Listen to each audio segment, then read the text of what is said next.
बिस्मिल्लाहिर्रहमानिर्रहीम। बेसिकली काफ़ी दिनों से इस टॉपिक पे बात करना चाह रहा था, लेकिन टाइम नहीं मिल सका। एक कह लें कि घटिया तरीन कंपेन जो है वो लाहौर हाई कोर्ट की चीफ जस्टिस आलिया नीलम साहबा और एक और जज हैं उनके खिलाफ शुरू हुई है सोशल मीडिया पे। और सोशल मीडिया का जो वेकअप है इसके हवाले से, वो एक रेफरेंस है जो कि एक अननोन पर्सन ने फाइल किया है सुप्रीम जुडिशल काउंसिल में अंगेज चीफ जस्टिस और एक वो जज साहब हैं उनके खिलाफ। और शॉकिंग चीज़ जो हमारे लिए वो ये है कि उसके अंदर ये जो जिसने ये रेफरेंस फाइल किया है उसने नाम अपना नहीं बताया और वो खुफिया रखा गया, नाम को सीक्रेट रखा गया है और अभी तक उसकी खबर भी नहीं है। उस जो रेफरेंस है, रेफरेंस के अंदर अपार्ट फ्रॉम फाइनेंशियल करप्शन के और सोर्स बियॉन्ड जो इनकम बियॉन्ड सोर्स है उसके हवाले से बात करने के अलावा कुछ इखलाकी किस्म के अटैक्स किए गए chief justice of Lahore high court के ऊपर, जिनकी जो कि उनकी प्रीवियस जो पास्ट लाइफ है, फैमिली लाइफ है, उसको डिस्कस किया गया और कुछ सवीर किस्म के एलिगेशन लगाए गए उनके ऊपर। अब क्वेश्चन ये उठता है कि उन्हें एक लंबा अरसा हो गया है यहाँ प्रैक्टिस करते हुए। आफ्टर प्रैक्टिस वो जज भी बनी है। जज बनने के बाद वो पहले इंटरम जज बनी है, ठीक है, एड हॉक। उसके बाद वो कंफर्म हुई है, कंफर्म होने के बाद वो चीफ जस्टिस भी बनी है।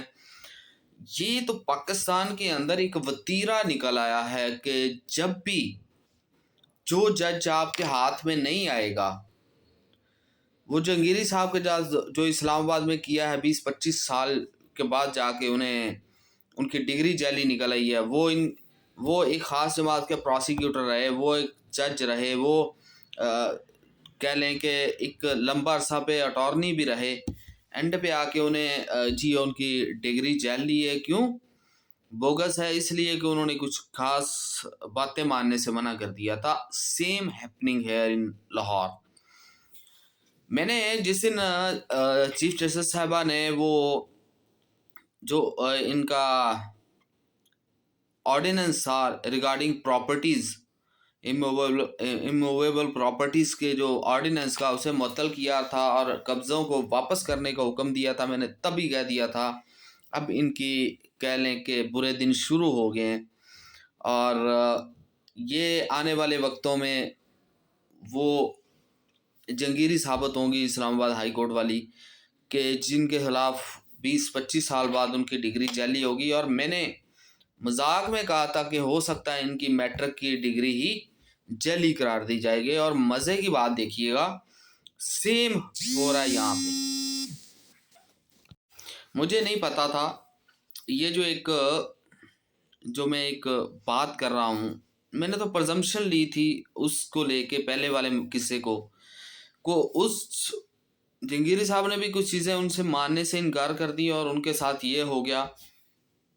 फिर मैंने भी यही मजाकन कहा था और प्रजम्प्ट करते हुए कहा था कि इनकी मैट्रिक की डिग्री ही जाली करार दे दी जाएगी जब इन्होंने गवर्नमेंट से पंगा लिया।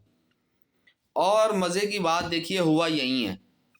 उसके अंदर जहाँ जहाँ उनकी पर्सनल जो करेक्टर असैसिनेशन की गई है, उसके अलावा उनकी डिग्री पे भी क्वेश्चन उठाया गया है कि उनकी डिग्री जो है वो वैलिड नहीं है। अच्छा, अब मैं आ जाता हूँ थोड़ा सा बैकग्राउंड पे, थोड़ा सा पीछे चलते हैं।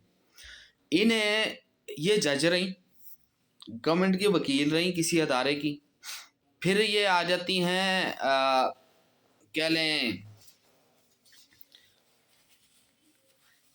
गवर्नमेंट के वकील होने के बाद ये हाई कोर्ट की जज भी जाती हैं। हाई कोर्ट की जज एड हॉक के बाद वो परमानेंट भी होती हैं। वहाँ ये किसी को कोई क्वेश्चन नहीं लेता। फिर एक वक़्त आता है जब के ला कानूनियत और आइन को रोंदते हुए और आइन के जो प्रिंसिपल्स थे उसे छोड़ते हुए 5वें नंबर से इसे उठा के चीफ जस्टिस लगाया जाता है, तब तक ये सही होती हैं। लेकिन क्या होता है,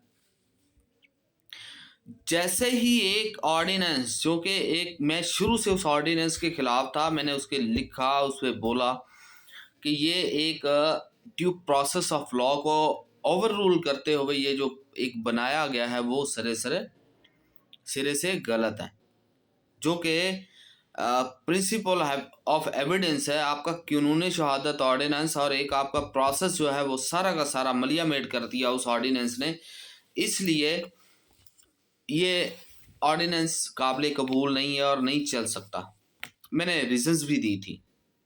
सेम उस ऑर्डिनेंस को जब इन्होंने सस्पेंड किया है चीफ जस्टिस साहबा ने और बाकी चीज़ें की हैं, तो फिर ये रेफरेंस आया है। और मैंने पहले ही कह दिया कि ये आएगा, वो आया है, और करने वालों ने नाम भी नहीं बोला, बताया कि ये किसने किया है, जिसके थ्रू हुआ है उसका भी नाम नहीं पता, लेकिन रेफरेंस आ गया है।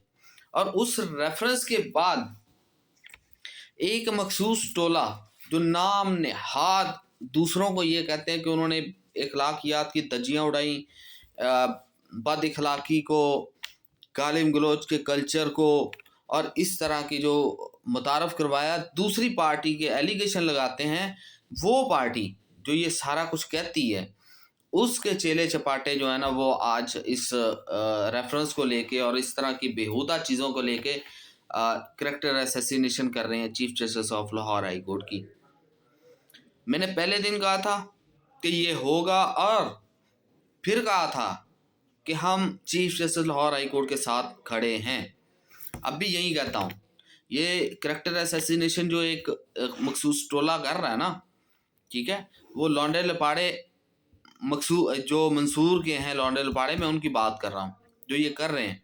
कैरेक्टर असैसिनेशन, उनके फैमिली बैकग्राउंड को डिकॉड करना, उनका किससे क्या रिलेशन रहा है, ये सारा कुछ आप उसकी प्रोफेशनल ड्यूटीज़ देखें, उसके प्रोफेशनल वर्क देखें, उसका प्रोफेशनल कंडक्ट देखें, उसने इतना अरसा गुजारा है जुडिशरी के अंदर, आप उसे देखें। आपको जब आपने हायर किया है, जब आपने उन्हें एलिवेट किया है, जब उन्होंने सारा कुछ है, तब आपको कुछ नज़र नहीं आया। जैसे ही आपके एक काले कारनामों को उसने पिन पॉइंट किया है और आप लोग चढ़ दौड़े, और आपने सारा कुछ, वो इखलाकियात भी भूल गई जो दूसरों को दर्स देते हैं, वो आपको इखलाकियात भी भूल गई, वो सारा कुछ भूल गया, और इतने घटिया तरीन इल्ज़ाम लगाए हैं ना। और वैसे भी मैं एक चीज़ कहता हूँ, 2022 के बाद इखलाकियात पाकिस्तान से चली गई है। जहाँ इद्दत के केस हो सकते हैं, जहाँ बाकी लोगों की चादर और चार दीवारी का सत्यानाश हो सकता है, चादर और चार दीवारी का तकद्दस पमाल होता, वहाँ ये एलिगेशन तो कुछ भी नहीं है मेरी नज़र में, फिर उस हिसाब से जो हमने पिछले 4 सालों में देखा है। तो ये मैंने पहले कहा था, देखते हैं अब इसके बाद क्या होता है, उस रेफरेंस का क्या बनता है। सुप्रीम जुडिशल काउंसिल में ऑलरेडी उन्हीं की एक कह लें तादाद है। लेट्स सी कि वो इसे किस जगह पे लेके जाते हैं, फिर इंशाल्लाह इस पे डिस्कशन करेंगे। लेकिन मुझे नहीं पता था कि मेरा वो बात कि मैंने जो कहा था कि इनकी मैट्रिक की डिग्री जाली निकलेगी, तो वो बात सच होगी और इस पे ये एलिगेशन आएगी। लेट्स सी आगे क्या होता है। लेकिन कम से कम मैं एक शट अप कॉल उन्हें देना चाहूँगा जो इतनी गंदी मुहिम उनके खिलाफ कर रहे हैं। तो अल्लाह सबको हिदायत दे। देखते हैं आगे क्या होता है, फिर इंशाल्लाह डिस्कस करेंगे।